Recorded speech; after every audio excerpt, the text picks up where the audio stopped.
আজিৰ সাজটো পিছে লোকেল চৰেৰে খোৱা যাক নে কি কয়? কি খবৰ গাইছে আপোনালোকৰ? আশা কৰোঁ সকলোৱে ভালে আছে। মুখত এটা মিচিকিয়া হাঁহি লৈ মাংসৰ টোপোলাটো লৈ মই ৰুমলৈ বুলি গুচি আহিলোঁ। কি কৰিব, অকলশৰীয়া মানুহ, যোনে চাই আছে তাকেই কৈছোঁ। এনেকৈ বনাই খাওঁ আৰু। প্ৰথমতে মই মাংসত দিবলগীয়া বস্তু গোটেইখিনি কাটি খুন্দি ৰেডি কৰি লৈছোঁ। বৰ্তমান সময়ত যদি আপোনালোকক ক'বলৈ যাওঁ মোৰ এজন বিশেষ বন্ধু বুলি, সেইটো হৈছে মোৰ মোবাইলটো। কথাষাৰ মই এইটো কাৰণতে ক'লোঁ যে প্ৰতিটো সুখে দুখে প্ৰতিটো মুহূৰ্ততে ই মোৰ লগতে থাকে।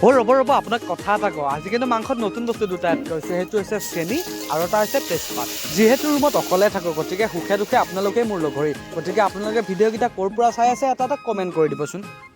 আপোনালোকক কথা এটা ক'বই পাহৰিছোঁ নহয়, মই কিন্তু লোকেল মুৰ্গী বনালে ইয়াতে গোটা গৰম মছলাটো ব্যৱহাৰ কৰোঁ দেই। আপোনালোকে ব্যৱহাৰ কৰে নে নকৰে কমেণ্ট এটা কৰিবচোন। আপোনালোকৰ লগত কথা কৈ থাকোঁতে মোক কুকাৰৰ হুইচেলে মাৰিবৰ টাইম হ'ল। গতিকে ভাতটো হ'ল, মই খাই লওঁ দিয়ক। আপোনাৰ যদি ভাত খাবৰ টাইম হৈছে ভাতটো খাই লওক। গতিকে আজিলৈ ভিডিঅ'টো ইমানে।